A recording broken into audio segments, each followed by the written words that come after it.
বইটির সত্য আনন্দ publishers private limited দ্বারা সংরক্ষিত। নমস্কার শ্রোতা বন্ধুরা, আমি অনুভব। তোমরা শুনছো থ্রিলার ল্যান্ড। আমরা আবার হাজির হয়ে গেছি একটা নতুন গল্প নিয়ে। আজ তোমাদের জন্য তোমাদের বহু প্রতীক্ষিত, বহু আকাঙ্ক্ষিত উপন্যাস সুনীল গঙ্গোপাধ্যায়ের কলমে কাকাবাবু ও বজ্রলামা। সুনীল গঙ্গোপাধ্যায় জন্ম 7 সেপ্টেম্বর 1934 সালে অধুনা বাংলাদেশের ফরিদপুরে। 1958 খ্রিস্টাব্দে তাঁর প্রথম কাব্যগ্রন্থ একা এবং কয়েকজন এবং 1966 খ্রিস্টাব্দে তাঁর প্রথম উপন্যাস আত্মপ্রকাশ প্রকাশিত হয়। তাঁর উল্লেখযোগ্য কয়েকটি বই হল আমি কীরকমভাবে বেঁচে আছি, হঠাৎ নীরার জন্য, রাত্রির রঁদেভু, প্রথম আলো, সেই সময় ইত্যাদি। ভূষিত হয়েছেন আনন্দ পুরস্কার ও সাহিত্য আকাদেমি পুরস্কারে। 2012 সালের 23 অক্টোবরে হৃদযন্ত্রজনিত অসুস্থতার কারণে তিনি শেষ নিঃশ্বাস ত্যাগ করেন। আজকের গল্পটি আমরা নিয়েছি আনন্দ পাবলিশার্স থেকে প্রকাশিত লেখকের কাকাবাবু সমগ্র 2 এই বইটি থেকে। বইটি সংগ্রহ করবার লিঙ্ক দেওয়া থাকলো ডেসক্রিপশন বক্সে। আজকের সুদীর্ঘ উপন্যাসটি আমরা বিভক্ত করছি 4টি পর্বে। আজ অর্থাৎ শনিবার তোমরা শুনতে পারবে উপন্যাসের প্রথম 2টি পর্ব। আগামী বুধবার অর্থাৎ 24শে জানুয়ারি রিলিজ করবে উপন্যাসের বাকি 2টি পর্ব। দ্বিতীয় পর্বের লিঙ্ক তোমরা পেয়ে যাবে এই ভিডিও ডেসক্রিপশন বক্সে, পিন্ড কমেন্টসে এবং আই বাটনে। গল্প শুরু করবার আগে বলে রাখি, যারা যারা আমাদের চ্যানেলে প্রথমবার এসে গল্প শুনছো বা এখনও সাবস্ক্রাইব করোনি, কি করছো? সাবস্ক্রাইব করে আমাদের উদ্বুদ্ধ করো, যাতে তোমাদের জন্যই আরও ভালো ভালো গল্প আমরা আনতে পারি। আর অবশ্যই সাবস্ক্রাইব বাটনের পাশে থাকা বেল আইকনটা অল করে দিও, যাতে আমাদের গল্পের প্রত্যেকটা নোটিফিকেশন তোমাদের কাছে ঠিকভাবে এসে পৌঁছায়। আমাদের যদি আর্থিকভাবে সাহায্য করতে চাও তাহলে জয়েন বাটনে ক্লিক করে হতে পারো আমাদের চ্যানেলের মেম্বার। মেম্বারশিপ শুরু হচ্ছে মাত্র 29 টাকা থেকে। আমাদের সকল মেম্বার্সদের মেম্বারশিপ গ্রহণ করবার জন্য আন্তরিক ধন্যবাদ জানাই। তাহলে আর দেরি নয়, শুরু করা যাক আজকের গল্প। প্রখ্যাত সাহিত্যিক সুনীল গঙ্গোপাধ্যায়ের কলমে কাকাবাবু ও বজ্রলামা উপন্যাসের প্রথম পর্ব।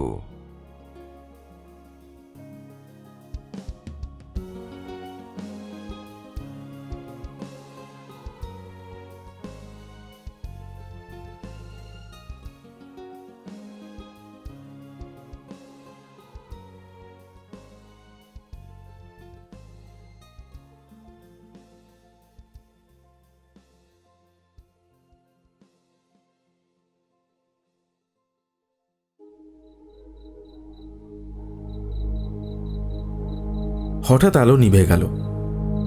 দূর, কলকাতার বাইরে এসেও লোডশেডিং থেকে মুক্তি নেই। দার্জিলিং শহরেও যখন তখন আলো নিভে যায়। প্রত্যেক সন্ধ্যাবেলা একবার করে বিদ্যুৎ তো পালাবেই। একটু আগে হোটেলের ডাইনিং রুমে রাত্রের খাওয়া দাওয়া সেরে ওপরে নিজেদের ঘরে ফিরে এসেছে সন্তু।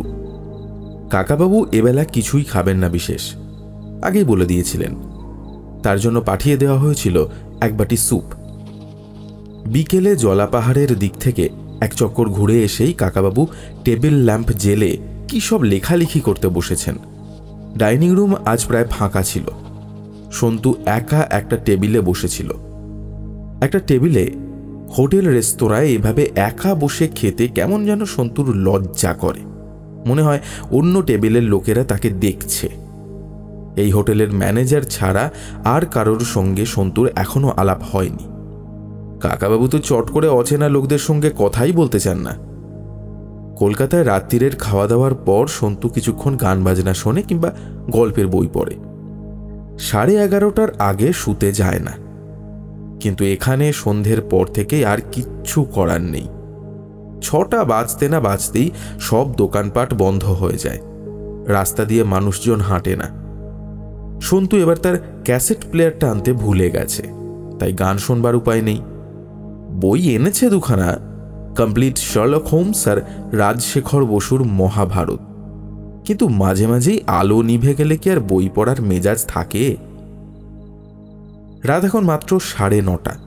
কাকাবাবু বসে আছেন জানলার ধারে টেবিলে। সন্তু শুয়ে পড়েছিল নিজের খাটে। সেখান থেকে নেমে সে জিজ্ঞেস করল, কাকাবাবু, মোম জ্বালবো?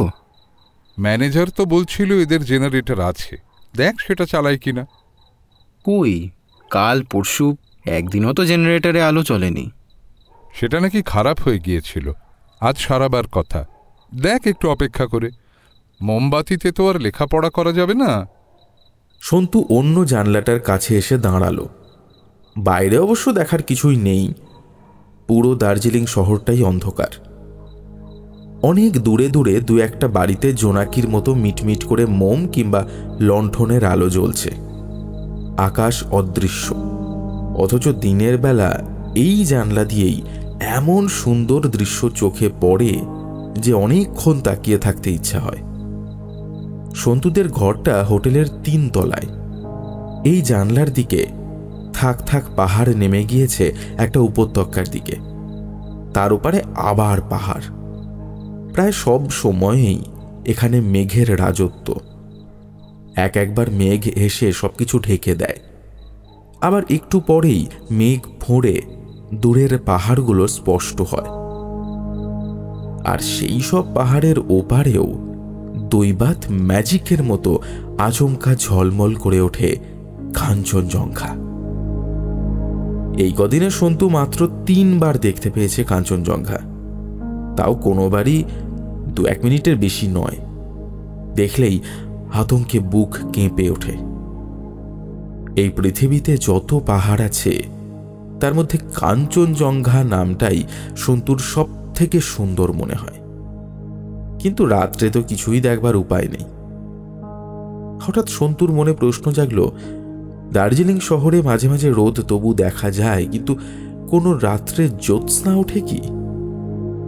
সন্ধ্যের পর পুরোপুরি তো মেঘের রাজত্ব। দার্জিলিং শহরে যারা থাকে সারা বছর, তারা কি কখনো ফটফটে জ্যোৎস্না মাখা আকাশ দেখেছে? এই কথাটাই সন্তু মুখ ফিরিয়ে জিজ্ঞেস করায় কাকাবাবু একটু চিন্তা করে বললেন, হ্যাঁ, দেখা যায়, আমি নিজেই তো দেখেছি। দার্জিলিংয়ের মতো জায়গায় বেড়াবার সবচেয়ে ভালো সময় কখন জানিস? December January. লোকে শীতের ভয়ে তখন আসতে চায় না, কিন্তু সেই সময়েই আকাশ ঝকঝকে পরিষ্কার থাকে। অনেকক্ষণ ধরে কাঞ্চনজঙ্ঘা স্পষ্ট দেখা যায়। হ্যাঁ, আমি একবার জানুয়ারিতে এসে রাত্রির বেলায় জ্যোৎস্না আর চাঁদও দেখেছি। এরকম বর্ষাকালে কিছুই দেখার নেই। এখন তো মেঘ থাকবেই। এই বর্ষার সময় সন্তু আর কাকাবাবু অবশ্য শখ করে দার্জিলিং বেড়াতে আসেনি। ওরা এসেছে একটা কাজে, মানে ঠিক কাজও বলা যায় না। এখানকার মাউন্টেনিয়ারিং ইনস্টিটিউটে তেনজিং নোরগের একটা স্মরণ সভা হচ্ছে খুব বড় করে। সেই সভার জন্য আমন্ত্রিত হয়েছেন কাকাবাবু। তেনজিং কাকাবাবুর খুব বন্ধু ছিলেন। তেনজিং কলকাতায় গেলেই কাকাবাবুর সঙ্গে দেখা করতেন। সন্তু তাদের বাড়িতে তেনজিংকে 2-3 বার দেখেছে। Japan, France, England, America, Sweden থেকে অনেক নামকরা পর্বত অভিযাত্রী এসেছেন এই সভায় যোগ দিতে। স্যার এডমন্ড হিলারি হচ্ছেন সভাপতি। তিনি বিশেষ করে কাকাবাবুকে আসতে লিখেছিলেন। 2 দিন ধরে মিটিং চলছে, আগামীকালই শেষ। কালকেই আছে কাকাবাবুর বক্তৃতা। অন্ধকারে চুপচাপ কেটে গেল মিনিট কয়েক। চেয়ারে হেলান দিয়ে বসে আছেন কাকাবাবু। একসময় তিনি খুব চুরুট খেতেন। একবার নেপাল অভিযানে গিয়ে রাগ করে চিরকালের মতো চুরুট খাওয়া ছেড়ে দেন। এখন সিগারেট চুরুটের গন্ধও সহ্য করতে পারেন না। কিন্তু এখনও মাঝে মাঝে ডান হাতের 2 আঙুল ঠোঁটে চেপে ধরে হুস হুস শব্দ করেন। একসময় কাকাবাবু জিজ্ঞেস করলেন, সন্তু, তুই তো শার্লক হোমস পড়ছিস, বলতো কোনান ডয়েলের কোন লেখার মধ্যে এই কথাটা আছে, এলিমেন্টারি মাই ডিয়ার ওয়াটসন? এই দাদাটা আমি জানি, লোকের মুখে মুখে কথাটা রটে গেছে বটে, কিন্তু শার্লক হোমসের কোনো গল্পেই ঠিক এরকমভাবে এলিমেন্টারি আর মাই ডিয়ার ওয়াটসন পাশাপাশি মোটেও নেই। আচ্ছা, মহাভারত থেকে একটা প্রশ্ন জিজ্ঞেস করছি, বলতো অর্জুন কৃষ্ণের কে হয়? কি হয় মানে আমি তো জানতাম যে ওরা দুজন খুব মানে ভালো বন্ধু আর কি। হ্যাঁ, বন্ধু তো বটেই, তাছাড়া অর্জুন কৃষ্ণের পিস্তত ভাই, কুন্তী ছিলেন কৃষ্ণের পিসি। আচ্ছা, আরেকটা বল। কাকাবাবুর অন্য প্রশ্নটা আর করা হলো না। দরজায় খটখট করে শব্দ শোনা গেল। কাকাবাবু আর সন্তু দুজনেই দরজার দিকে তাকালো। হোটেলের কাউন্টারে নির্দেশ দেওয়া আছে যে আগে টেলিফোনে জিজ্ঞেস না করে কোনো লোককেই কাকাবাবুর কাছে পাঠানো যাবে না, কেউ যেন তাকে ডিস্টার্ব না করে। তাহলে এই সময় কে এলো? আর একবার দরজায় খটখট শব্দ হতেই কাকাবাবু জিজ্ঞেস করলেন, who is it? An urgent message for you, sir. এখন আবার কে মেসেজ পাঠালো? দেখ তো সন্তু। অন্ধকারে যাতে চেয়ার আর খাটে ঠক্কর খেতে না হয় তাই সাবধানে হাতড়ে হাতড়ে দরজার কাছে পৌঁছালো সন্তু। কে? चिट्ठी है। সন্তু দরজাটা খুলতেই একজন লোক তাকে ধাক্কা মেরে সরিয়ে ভেতরে ঢুকেই দরজা বন্ধ করে দিল। একটা টর্চ জেলে কাকাবাবুর মুখের ওপর ফেলে কড়া গলায় ইংরেজিতে বলল, ফোনে হাত দেওয়ার চেষ্টা করবেন না, নড়বেন না। আমি যা বলছি শুনুন, তাহলে আপনাদের কোনো ক্ষতি হবে না। যার হাতে টর্চ থাকে অন্ধকারের মধ্যে তাকে দেখা যায় না, তবু লোকটি ইচ্ছে করেই নিজের ডান হাতের ওপর একবার টর্চের আলো বুলিয়ে নিল। সেই হাতে একটা রিভলভার। একটা ধাক্কা খেয়েই সন্তু বুঝেছে যে লোকটার গায়ে বেশ জোর। অস্পষ্ট সিলুয়েট দেখে মনে হয় বেশ লম্বা চওড়া পুরুষ।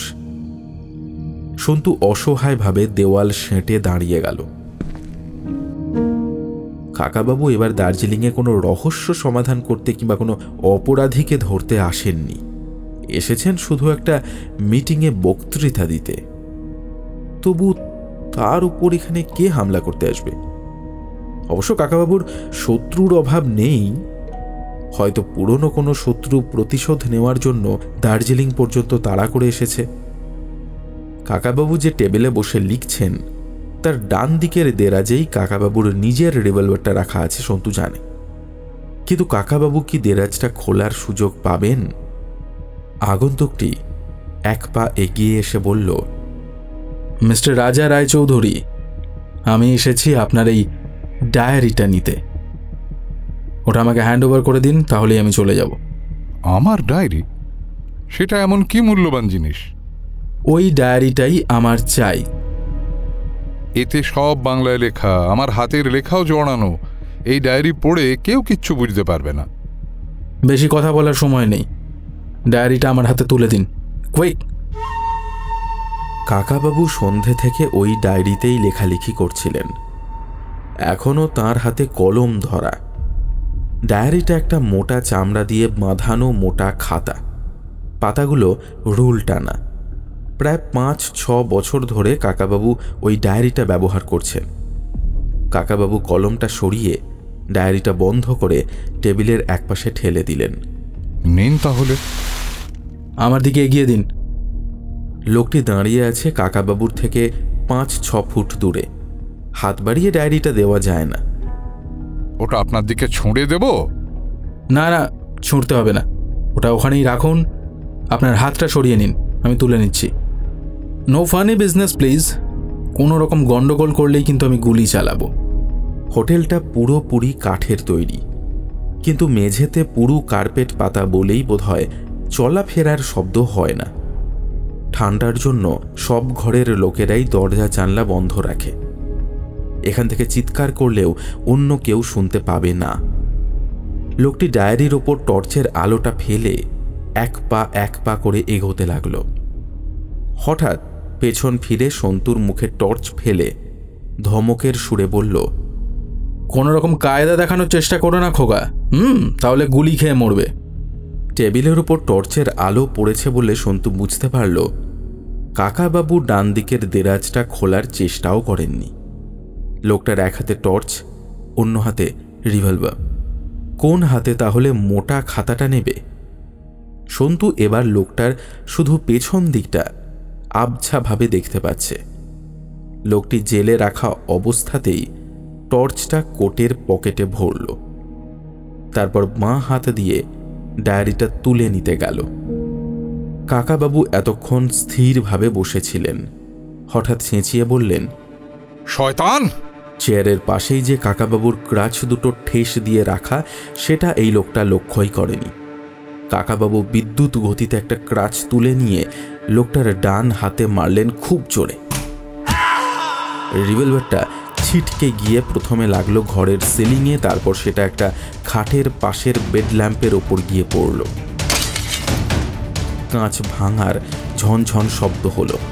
সন্তু সঙ্গে সঙ্গে পেছন দিক থেকে এক লাফে লোকটার গলা দু হাতে আঁকড়ে ধরে ঝুলে পড়ল। এই রকম ভাবে ধরলে যত গায়ের জোরই থাক, কোনো লোকই সহজে ছাড়াতে পারে না। ঠিক এই সময় আলো জ্বলে উঠল। কালো কোট প্যান্ট পরা লোকটা সত্যিই বেশ স্বাস্থ্যবান। মুখখানা এই অঞ্চলের পাহাড়ি মানুষদের মতো, কিন্তু পাহাড়িদের তুলনায় লোকটা বেশ লম্বা।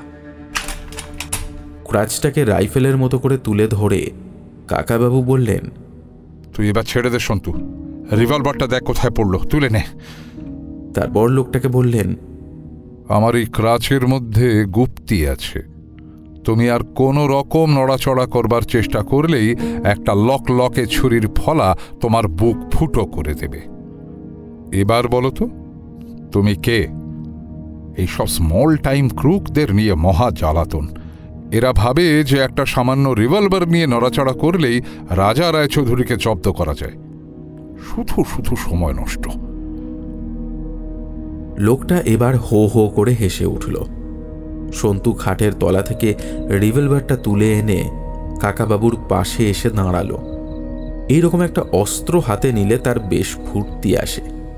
লোকটাকে বেশ সহজেই ঢিট করা গেছে। মনে মনে সে যেন জানতো যে লোকটা কাকাবাবুর ডায়েরি নিয়ে কিছুতেই এই ঘরের বাইরে যেতে পারবে না। লোকটার পোশাক পরিচ্ছদ বেশ দামি, মুখের ভাব দেখলে সাধারণ গুন্ডা বদমাইশ মনে হয় না।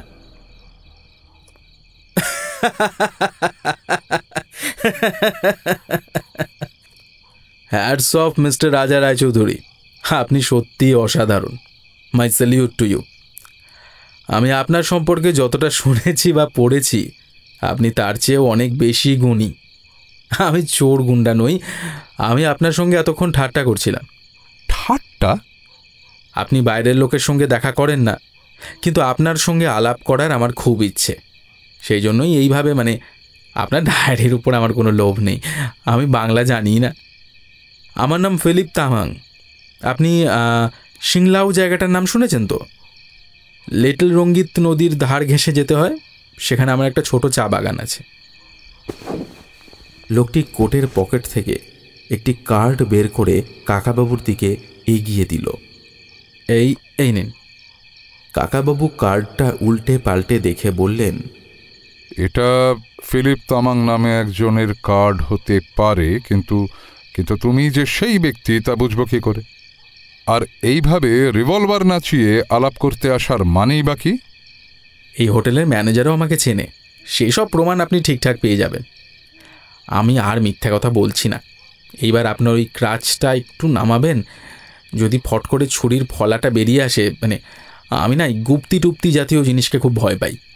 ঠিক আছে, বুঝলাম আপনি ফিলিপ তামাং, একটা চা বাগানের ম্যানেজিং ডাইরেক্টর। কিন্তু এইভাবে ভয় দেখিয়ে আমার সঙ্গে আলাপ করার জন্য এত ব্যস্ততা কিসের জন্য? আর আপনি আলাপ করতে চাইলেই যে আমি আলাপ করব, তার কি মানে আছে? মিস্টার রায়চৌধুরী, আমি আপনার একজন ভক্ত। আমি আপনার সব কটা অ্যাডভেঞ্চারের কথা পড়েছি। আপনি নেপাল হয়ে কালাপাহাড়ের দিকে গিয়ে যেভাবে কেইন শিপটনের জারি চুরি খতম করেছিলেন, ও হো, আপনার সাহস আছে। আর আপনার এই সঙ্গীটি, এই যে মাস্টার সন্তু, এও কম নয়। তাই ভেবেছিলাম আপনাদের একটু চমকে দেব। আপনি খুব খারাপ কাজ করেছেন। রিভলভার নিয়ে এরকম ছেলে খেলা করা চলে না। যদি ওর থেকে গুলি বেরিয়ে এসে কারো গায়ে লাগতো, একটা সাংঘাতিক অ্যাক্সিডেন্ট হয়ে যেতে পারত। সেই রিস্ক আমি নিইনি। আমার রিভলভারে গুলি ভরা নেই একটাও, আপনি দেখুন, চেক করে দেখুন। কাকাবাবু সন্তুর কাছ থেকে রিভলভারটা নিয়ে দেখলেন তাতে সেফটি ক্যাচ লাগানো, চেম্বারে সত্যিই কোনো গুলি নেই। এতক্ষণ বাদে কাকাবাবু গোঁফের ফাঁকে সামান্য হাসি ফুটিয়ে বললেন, আমার এই ক্রাচের মধ্যেও গুপ্তি টুপ্তি কিছু নেই অবশ্য, তার কোনো দরকারও হয় না। লোকটি ডান হাতখানা মুখের সামনে এনে ফুঁ দিতে দিতে বললেন, বাপরে, খুব জোর লেগেছে। কবজিটা মুচকে গেল কিনা কে জানে। একটা রিভলভার দেখেও যে আপনি এত কুইকলি সেটা কেড়ে নেবার চেষ্টা করবেন, বাবারে, সেটা আমি কল্পনাই করিনি। আমার মুখের সামনে কেউ রিভলভার নিয়ে নাড়াচাড়া করলে আমি মোটেই তা পছন্দ করি না। আমার দিকে কেউ অস্ত্র তুললে আমি তাকে কিছু না কিছু শাস্তি না দিয়ে ছাড়ি না। আর আপনার এই ভাইপোটা ঠিক একই সঙ্গে আমার ঘাড়ের ওপর লাফিয়ে পড়ল। আচ্ছা, আপনি কি অন্ধকারের মধ্যে ওকে চোখের ইঙ্গিত করেছিলেন? সন্তুকে ওসব কিছু বলতে হয় না, ঠিক কোন সময় কোন অ্যাকশন নিতে হয় তা ও জানে। আমি হাতটা একটু ঠান্ডা জল দিয়ে আসবো, না হলে হাতটা ফুলে যাবে মনে হচ্ছে। আপনাদের বাথরুমটা কি একটু ব্যবহার করতে পারি? কাকাবাবু মাথা নেড়ে সম্মতি জানালেন। লোকটি বাথরুমে ঢুকে দরজা বন্ধ করতেই কাকাবাবু টেবিলের ওপর থেকে তুলে নিলেন ফোনটা।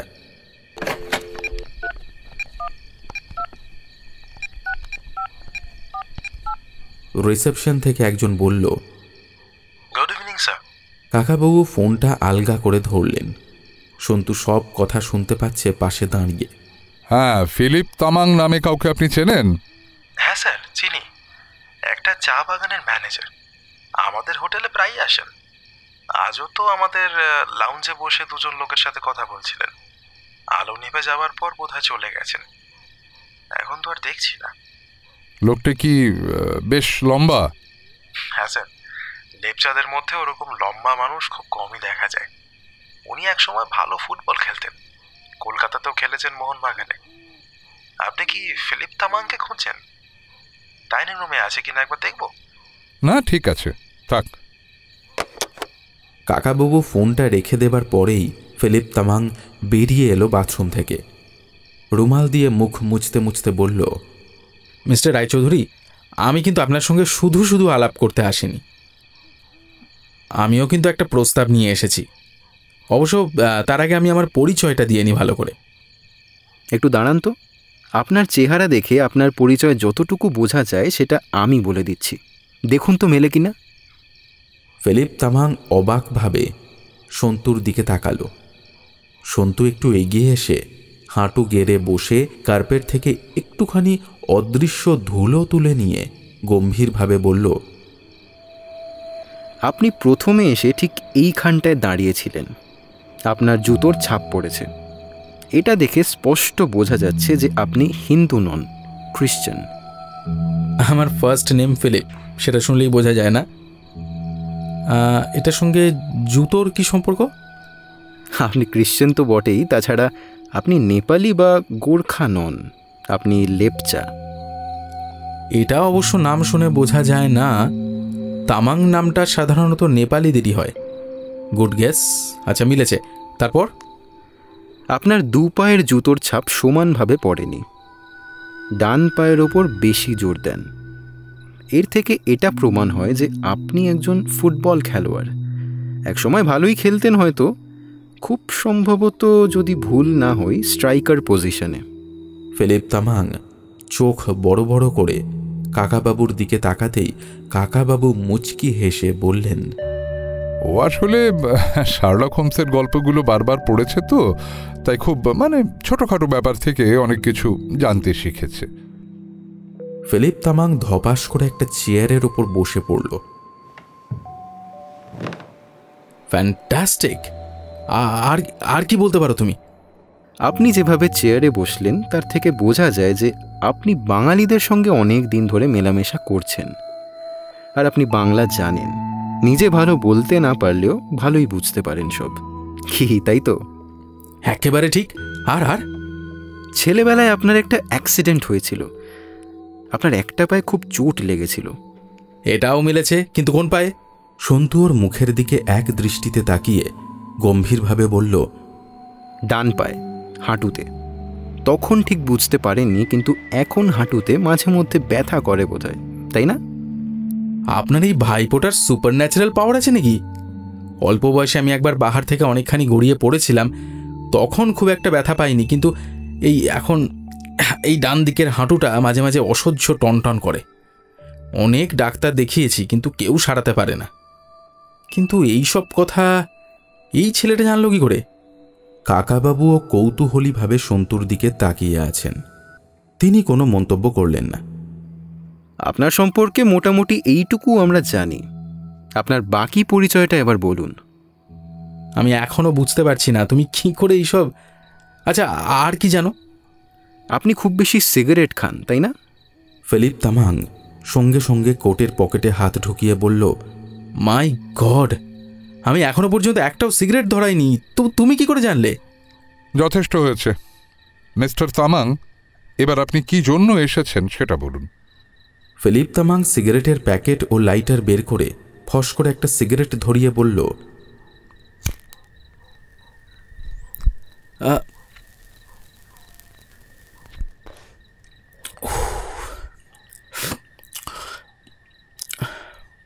আপনারা দুজন মিলে একটা ইউনিক টিম মিস্টার রায়চৌধুরী। আমি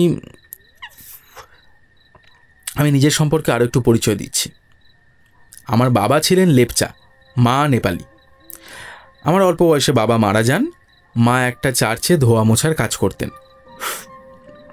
তো সেই চার্চের ফাদারেরা আমাকে খুব পছন্দ করে ফেলেন। আমার তখন বয়স বছর 7। ফাদাররাই আমাকে যত্ন করে লেখাপড়া শেখান।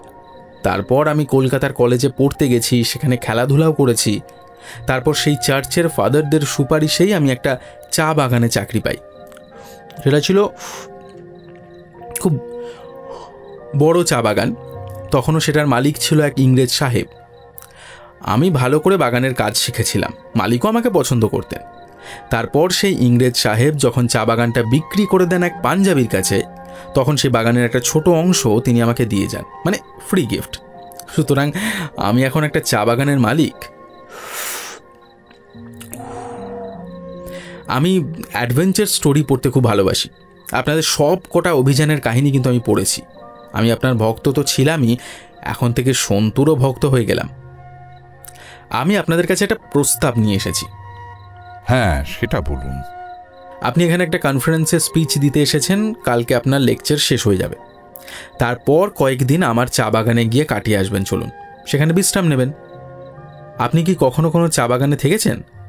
হ্যাঁ, থেকেছি। একবার লঙ্কাপাড়া টি এস্টেটে 2 সপ্তাহ কাটিয়ে গেছি। লঙ্কাপাড়া? সে তো ডুয়ার্সে। আপনি পাহাড়ে তো থাকেননি। পাহাড়ের চা বাগান অন্যরকম। পাহাড়ে হ্যাঁ, লোপচু চা বাগানেও থেকেছি একবার। একসময় দার্জিলিং কালিম্পং অঞ্চলে আমার যথেষ্ট ঘোরাফেরা ছিল। মিস্টার তামাং, আপনার আমন্ত্রণের জন্য ধন্যবাদ, কিন্তু এবার আমাদের যাওয়া হবে না। পরশুই আমরা কলকাতায় ফিরব। সন্তু অবশ্য কোনোদিন চা বাগানের মধ্যে গিয়ে থাকেনি। তার খুব আগ্রহ হচ্ছিল, তবু সে চুপ করে রইল।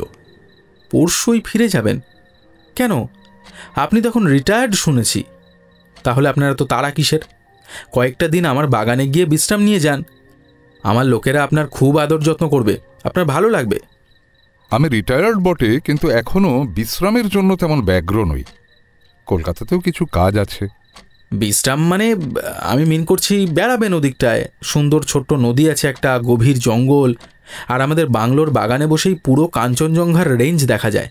আরও কিছু অদ্ভুত জিনিসও আছে ওখানে। আপনি অ্যাডভেঞ্চারেরও অনেক সুযোগ পাবেন। আমার এই পাটা দেখেছেন? আমি খোঁড়া মানুষ। একসময় এইসব পাহাড় অঞ্চল খুবই ভালোবাসতাম। এখন পাহাড়ে উঠতে নামতে খুব কষ্ট হয়। আপনাকে বেশি ঘোরাঘুরি করতে হবে না। কোথাও গিয়ে চুপ করে বসে থাকাও যে আমার ধাতে নেই। আপনি একবার গিয়েই দেখুন না মিস্টার রায়চৌধুরী। আমি গ্যারান্টি দিচ্ছি আপনার কোনো অসুবিধা হবে না। যদি ভালো না লাগে 2 দিন পর ফিরে আসবেন। আমি দুঃখিত মিস্টার তামাং, আমার পক্ষে যাওয়া সম্ভব নয়। মিস্টার রায়চৌধুরী, ওখানে কিন্তু একটা সাংঘাতিক মিস্ট্রি আছে। যদি আপনি সেটা সলভ করতে পারেন। আমি আর কোনো মিস্ট্রি টিস্ট্রির কথা শুনতে চাই না। দার্জিলিংয়ে এসেছি তেনজিংয়ের স্মরণ সভা অ্যাটেন্ড করতে। তাছাড়া অনেক পুরনো বন্ধুদের সঙ্গে দেখা হবে, সেই জন্য। পরশু আমরা ডেফিনেটলি কলকাতায় ফিরে যাচ্ছি। এরপরও কিছুক্ষণ ফিলিপ তামাং কাকাবাবুকে নিয়ে যাওয়ার জন্য ঝুলোঝুলি করতে লাগলো। কাকাবাবু কিছুতেই মত বদলালেন না। একসময় বেশ কঠোরভাবে কাকাবাবু বললেন, আপনার আমন্ত্রণের জন্য অনেক ধন্যবাদ মিস্টার তামাং, কিন্তু আমাদের পক্ষে যাওয়া সম্ভব হচ্ছে না। এবার আমি ঘুমোতে যাব। Good night. ফিলিপ তামাং নিরাশভাবে উঠে দাঁড়ালো, রিভলভারটা ভরে নিল পকেটে। অনিচ্ছুকভাবে দরজার দিকে এগিয়ে গিয়েও আবার ফিরে দাঁড়িয়ে বলল, হ্যাঁ, আর একটু ভেবে দেখুন। যদি আপনি মত পাল্টান তাহলে কাল আমাকে জানাবেন। কাল আপনার সঙ্গে আবার দেখা হবে। আচ্ছা। ফিলিপ তামাং সন্তুর দিকে হাত তুলে বলল, বাই বাই ওয়ান্ডার বয়। তারপর ফিলিপ তামাং বেরিয়ে যেতেই সন্তু দরজাটা লক করে দিল। উফ, নাছোড়বান্দা একেবারে। রিভলভার দেখিয়ে আলাপ করতে আসা, এ আবার কি ধরনের বদরসিকতা! এই ধরনের লোকেদের আমি মোটেই পছন্দ করি না। ফিলিপ তামাং যেখানে বসেছিল তার পাশ থেকে ছাইদানিটা তুলে নিয়ে সন্তু বলল, মাত্র 20-25 মিনিটে লোকটা 4খানা সিগারেট খেয়েছে। যারা বেশি সিগারেট খায় তাদের হাতের দুটো আঙুলে হলদে ছোপ পড়ে যায়। যারা ফর্সা তাদের বেশি বোঝা যায়। তুই হাতের হলদে ছোপ দেখে ধরেছিলি যে লোকটা বেশি সিগারেট খায়, তাই না? সন্তু মাথা নাড়ল। ওর ফুটবল খেলার কথাটা বলে ওকে খুব চমকে দিয়েছিলি। আর কলকাতায় যখন কয়েক বছর কাটিয়েছে তখন কিছুটা বাংলা জানবেই। কিন্তু একটা কথা বলে তুই আমাকেও অবাক করেছিস। ওর যে ছোটবেলায় পায়ে চোট লেগেছিল সেটা তুই কি করে বললি? আরে আন্দাজে। পাহাড়ে যারা থাকে তারা কি একাধবারও ছোটবেলায় গড়িয়ে পড়ে না? আর কি করে বুঝলি ডান পায়ের হাঁটুতে ব্যথা? আমি অ্যাক্সিডেন্টের কথাটা বলবার সঙ্গে সঙ্গেই লোকটা একবার চট করে ডান পায়ের হাঁটুতে হাত রেখেই আবার সরিয়ে নিয়েছিল। আমি কিন্তু ততক্ষণে ঠিক দেখে নিয়েছি। হাঁটুটা ধরা দেখেই বুঝলাম যে এখনো মাঝে মধ্যে ব্যথা হয়। Good observation. শার্লক হোমসও তো এরকম খুঁটিনাটি দেখেই লোককে চমকে দিত। তুই আরো ভালো করে কোনান ডয়েল পড় সন্তু। তুইও একটা খুদে শার্লক হোমস হয়ে উঠতে পারবি বলে মনে হচ্ছে।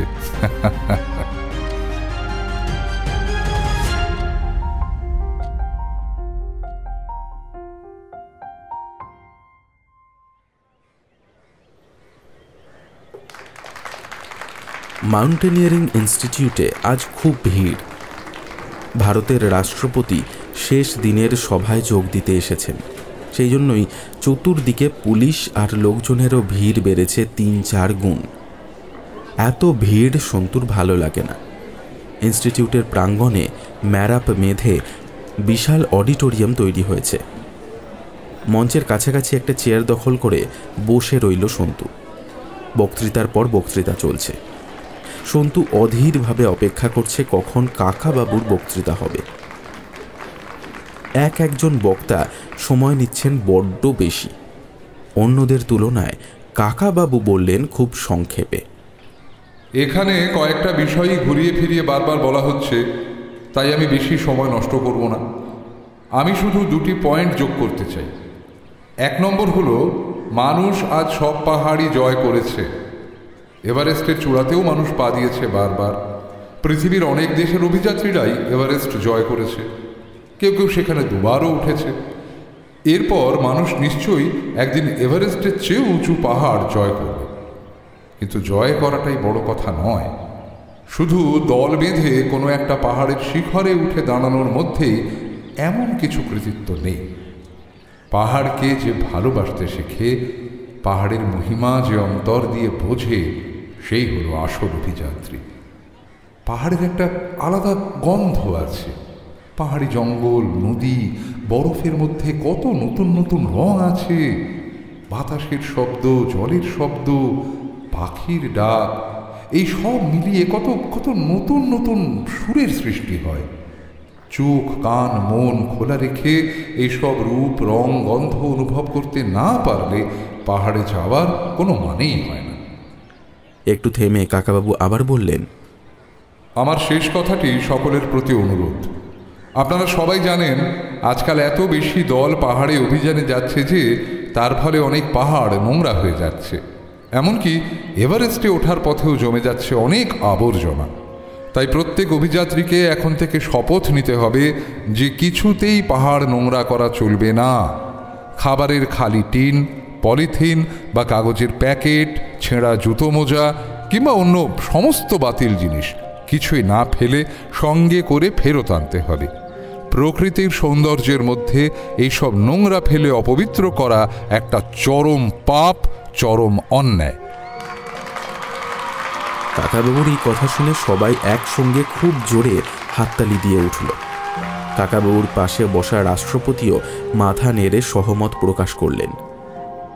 কাকাবাবুর বলা শেষ হতেই সন্তু উঠে পড়ল। আর তার বক্তৃতা শোনার ধৈর্য নেই।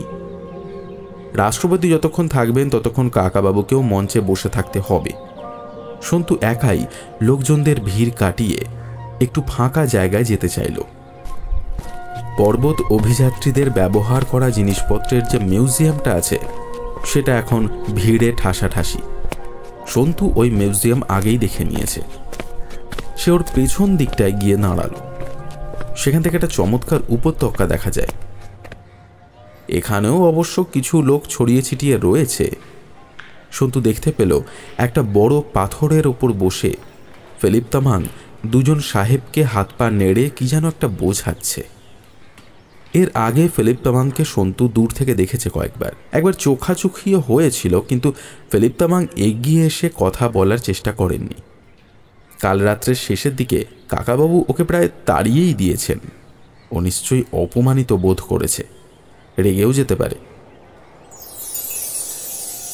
হঠাৎ যেন আকাশ থেকে একটা অলৌকিক পর্দা সরে গেল। সন্তু চোখ তুলে দেখল সামনের দিগন্ত জুড়ে ফুটে রয়েছে কাঞ্চনজঙ্ঘা।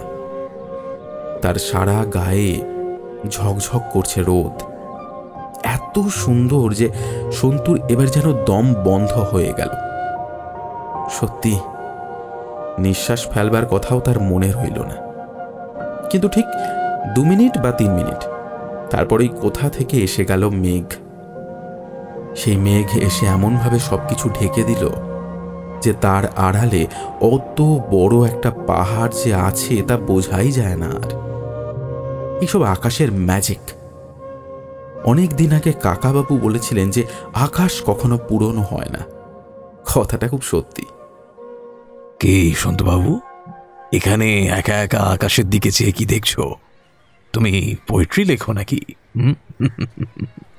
পেছন থেকে কেউ একজন সন্তুর পিঠে চাপড় মারতেই সে চমকে উঠল। ঘাড় ঘুরিয়ে সে দেখতে পেল নরেন্দ্র ভার্মাকে। দিল্লির এই বড় অফিসারটি কাকাবাবুর খুব বন্ধু। আরে আপনি কবে এলেন দার্জিলিংয়ে?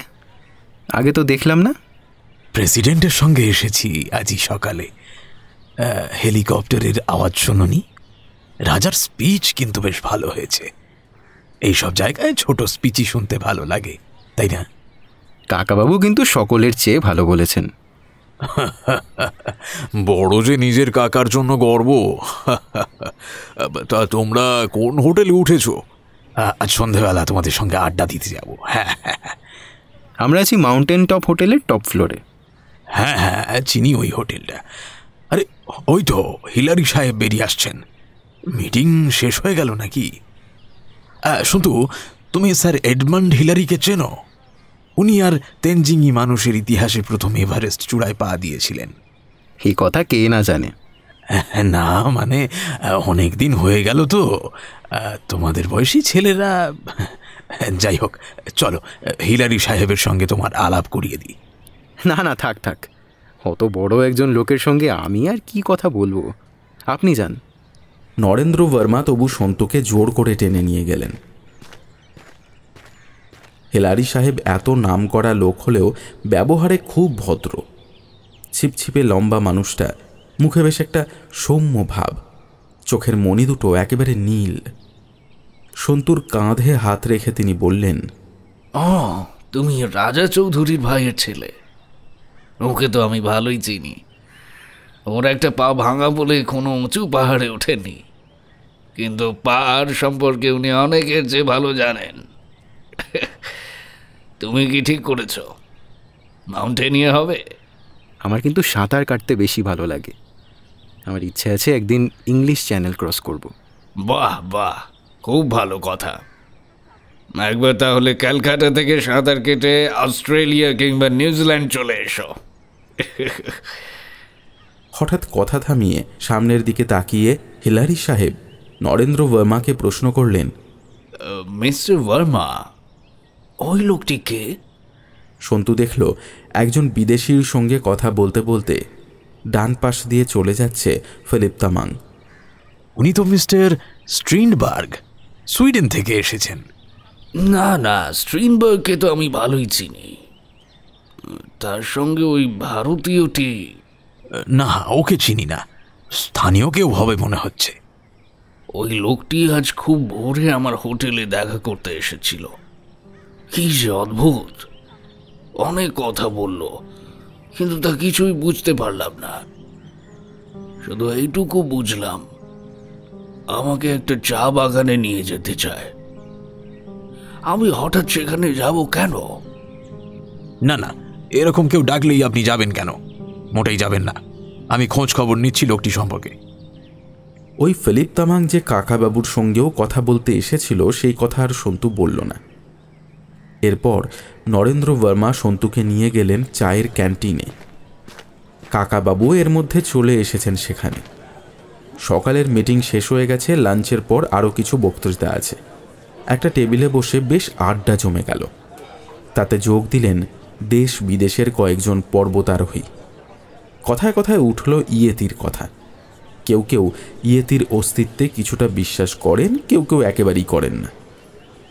এর মধ্যে ২-৩ জন বরফের ওপর ইয়েতির পায়ের ছাপ দেখেছেন নিজের চোখে। ফরাসি অভিযাত্রী মসি জ্যাকতে বললেন, সবচেয়ে আশ্চর্যের ব্যাপার কি জানো? একবার আমি হিমালয়ের ১৩ ফিট ওপরে বরফের ওপর ইয়েতির টাটকা দুটো পায়ের ছাপ দেখে সঙ্গে সঙ্গে ছবি তুলে নিয়েছিলাম। কিন্তু সেই ফিল্ম ডেভেলপ করার পর দেখা গেল অন্য সব ছবি উঠেছে, কিন্তু শুধু ওই পায়ের ছাপের ছবিটাই ওঠেনি। স্ট্রেঞ্জ ব্যাপার। অনেকেই হেসে উঠল। একজন কাকাবাবুকে জিজ্ঞেস করলেন, মিস্টার রায়চৌধুরী, তুমি একবার কালা পাথরে কয়েকটা জ্যান্ত ইয়েতি দেখেছিলে না? কাকাবাবু সন্তুর দিকে তাকিয়ে ভ্রু নাচিয়ে জিজ্ঞেস করলেন, কিরে, দেখেছিলাম? না না, নকল। প্রথমে মনে হয়েছিল সত্যি, একটা নয় ৩-৪টে হেলে দুলে হাঁটছে। আসলে সেসব হলো কেইন শিপটনের কারসাজি। ভাল্লুকের চামড়া দিয়ে পোশাক বানিয়ে কয়েকটা লোককে ইয়েতি সাজিয়েছিল, লোকজনদের ভয় দেখাতো। অন্য একজন বলল, এই কেইন শিপটন অনেক কুকীর্তি করেছে, কিন্তু লোকটা এমন ধুরন্ধর যে কিছুতেই ধরা পড়ে না। এই সময় সুইডিশ অভিযাত্রী ম্যাক্স স্ট্রিনবার্গ সেখানে এসে বলল, কি নিয়ে কথা হচ্ছে? ইয়েতে? হ্যাঁ হ্যাঁ, আছে, নিশ্চয়ই আছে। এই ইন্ডিয়াতে যে কত কি রহস্যময় ব্যাপার এখনো আছে, তার অনেকটাই আমরা জানি না। মসি জ্যাকতে স্ট্রিনবার্গকে জিজ্ঞেস করলেন, তুমি কখনো ইয়েতি দেখেছো নাকি? তুমি কখনো প্রমাণ পেয়েছো? তুমি তো দুবার হিমালয় এক্সপিডিশনে গেছো। ইন্ডিয়াতে অনেক কিছুই প্রমাণ করা শক্ত। প্রমাণ না পেয়েও তো অনেক লোকে বিশ্বাস করে।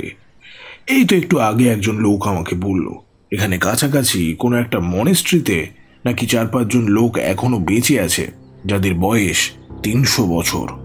যা গাঁজাখুরি কথা। ভাবছো আমি বানাচ্ছি?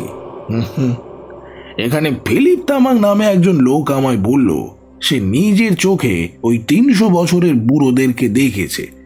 আমাকেও নিয়ে গিয়ে দেখাতে পারে।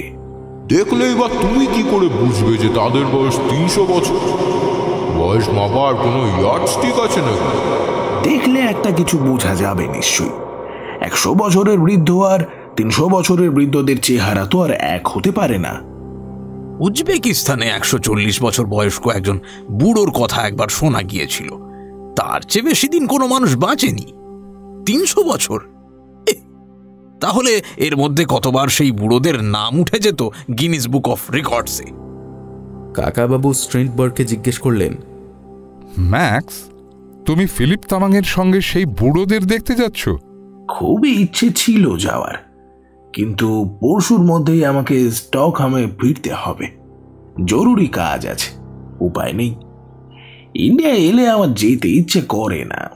ফের আর তারা না থাকলে আমি কাঞ্চনজঙ্ঘার দিকেও একবার যেতাম।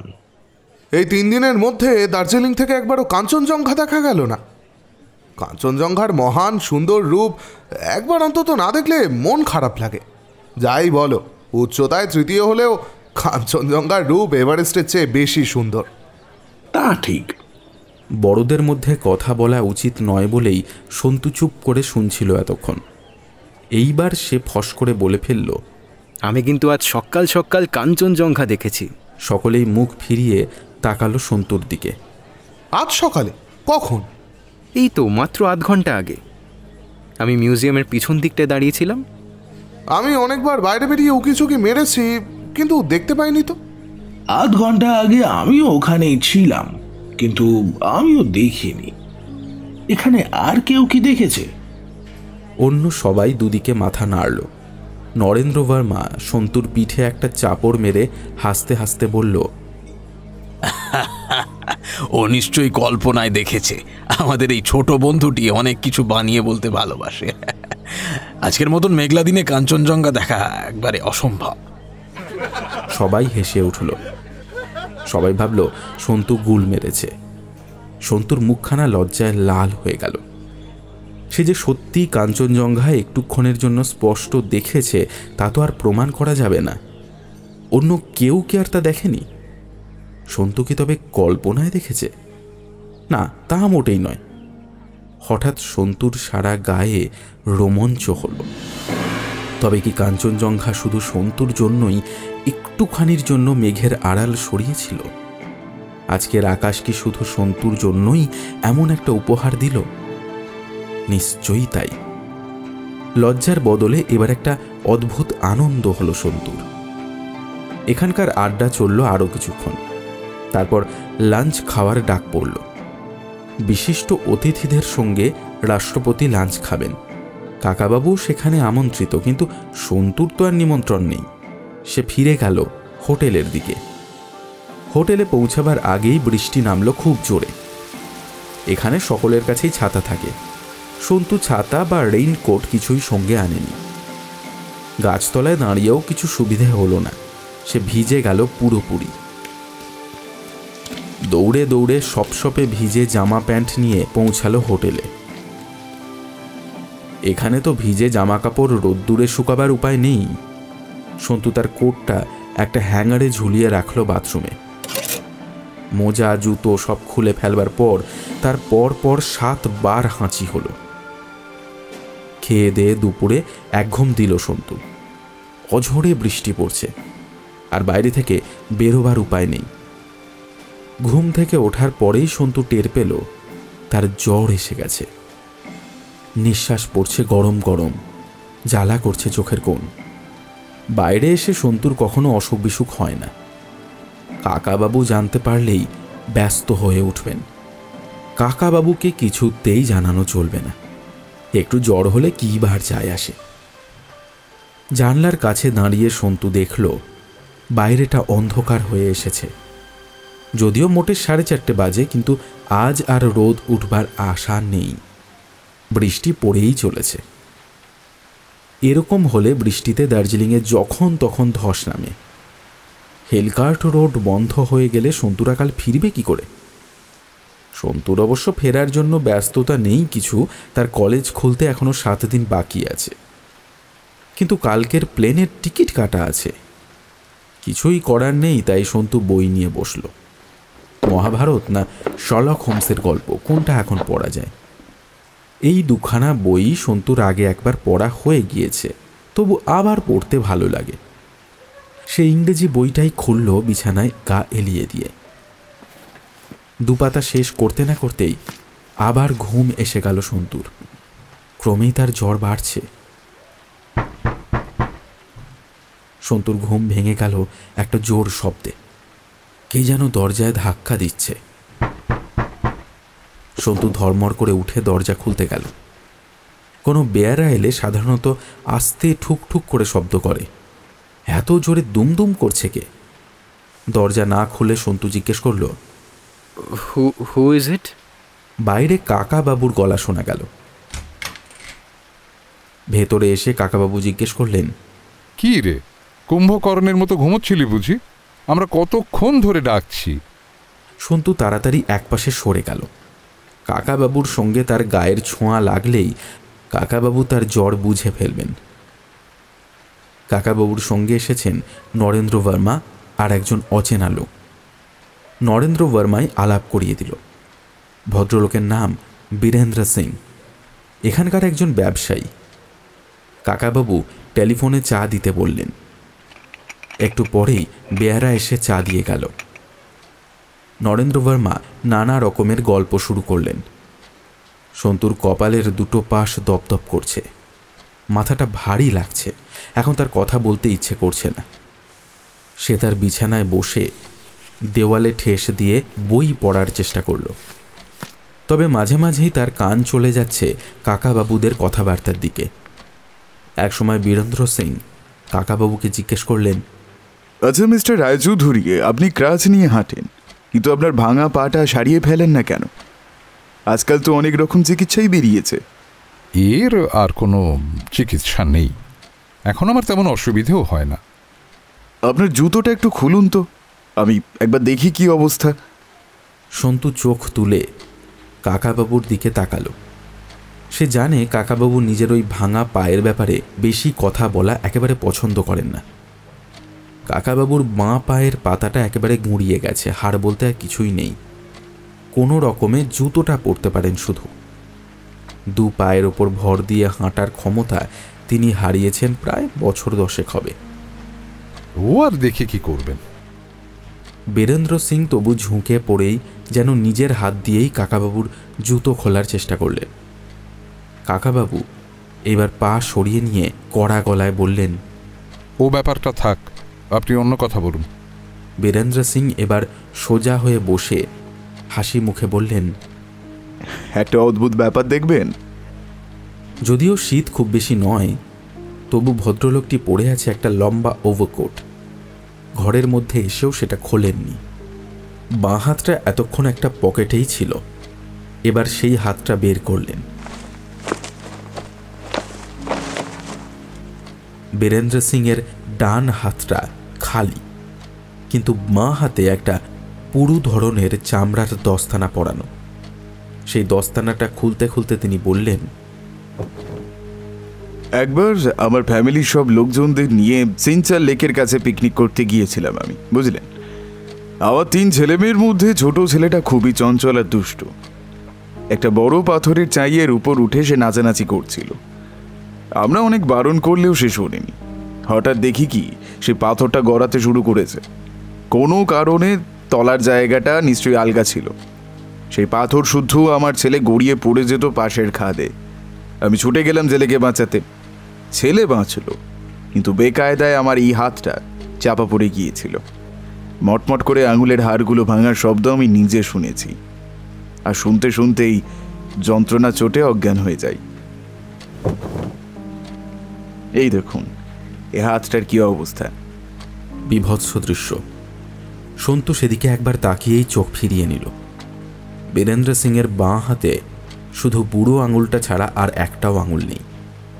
আঙুল চারটে ভেঙে গুড়িয়ে যাওয়ার পর পচতে শুরু করে, গ্যাংগ্রিন হয়ে গেল। অপারেশন করে 4টে আঙুলি বাদ দিতে হলো, তবুও ঘা সারে না। কলকাতায় গিয়ে অনেক চিকিৎসা করিয়েছি, সব ডাক্তারই বলেছে এই হাতটার কবজি পর্যন্ত কেটে ফেলা উচিত। ভাগ্যিস আমি ডাক্তারদের কথা শুনিনি, ভগবান আমাকে বাঁচিয়েছেন। রিম্বিক বলে একটা জায়গা আছে জানেন তো, আর তার কাছাকাছি একটা মনাস্ট্রিতে আমি একটা তিব্বতী তান্ত্রিকের সন্ধান পাই। তিনি অনেক কঠিন কঠিন রোগ সারিয়ে দিতে পারেন শুনেছিলাম। তার পায়ে পড়তেই তিনি আমায় অভয় দিয়ে বললেন সব ঠিক হয়ে যাবে। তিনি আমাকে এই দস্তানাটা পরিয়ে দিলেন। বীরেন্দ্র সিং বাঁ হাতে আবার দস্তানাটা লাগালেন। এই অবস্থায় দেখলে মনে হয় যে ওর 5টা আঙুলই আছে। সে তান্ত্রিক লামা আমাকে কোনো ওষুধ দেননি, শুধু এই হাতের উপর মন্ত্র পড়ে দিয়েছিলেন। ব্যাস, ঘা শুকিয়ে গেল, আর এখন আমি এই হাত দিয়ে 5টা আঙুলের কাজই করতে পারি, একদম নর্মাল। এই হাত দিয়ে আপনি সব কাজ করতে পারেন? খালি হাতে পারি না, কিন্তু গ্লাভস পরা থাকলে কোনো অসুবিধা হয় না। এটা মন্ত্র পড়া গ্লাভস। দেখবেন এই গ্লাসটা তুলে ধরবো। বীরেন্দ্র সিং সত্যি এবার একটা কাঁচের গেলাস তুলে ধরলেন বাঁ হাতে। আশ্চর্য, এরকম আশ্চর্য ব্যাপার তো কখনো দেখিনি। দস্তানার আঙুলগুলোকে মনে হচ্ছে একেবারে সত্যিকারের আঙুল, নইলে উনি গিলাসটা ধরে আছেন কি করে? কি রাজা, এটা আশ্চর্য ব্যাপার নয়? হ্যাঁ, সত্যি খুবই আশ্চর্য ব্যাপার। আমাকে অবশ্য প্রতি 10 দিন অন্তর রেম্বিকে সেই তান্ত্রিক লামার কাছে যেতে হয়। তিনি নতুন করে মন্ত্র পড়ে দেন।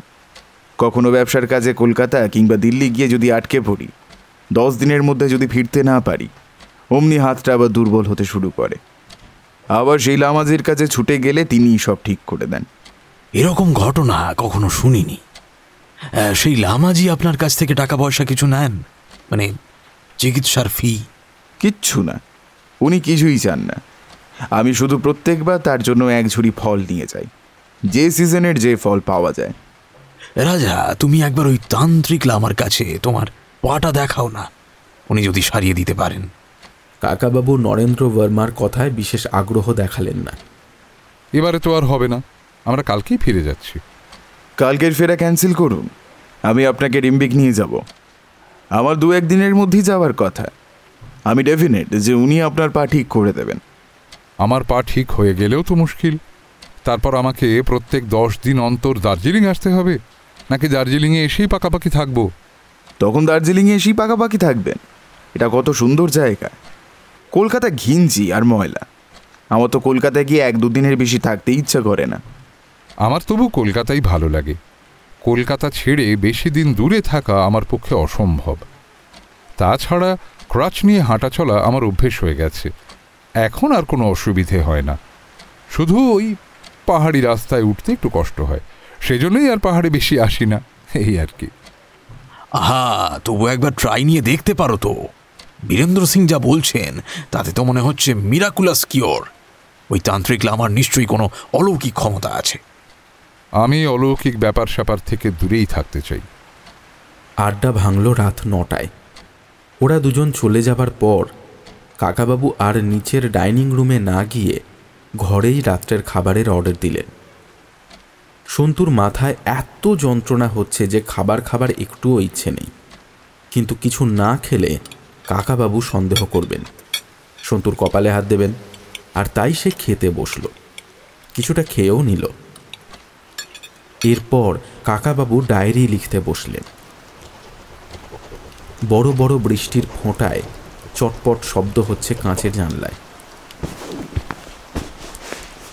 সন্তু শুয়ে পড়ল লেপ মুড়ি দিয়ে।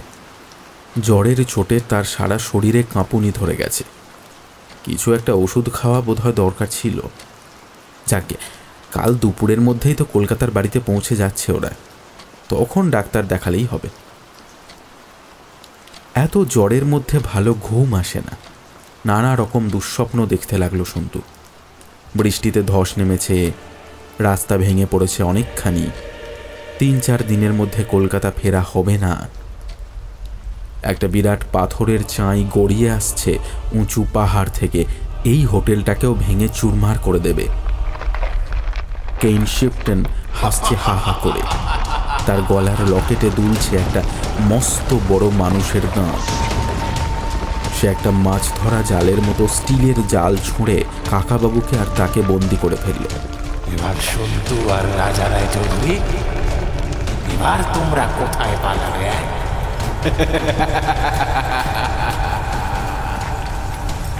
একটা হাত এগিয়ে আসছে সন্তুর মুখের দিকে। সেই হাতের পাঞ্জায় শুধু বুড়ো আঙুল ছাড়া আর অন্য কোনো আঙুল নেই। তবু সেই হাতটাই সন্তুর গলা টিপে ধরেছে।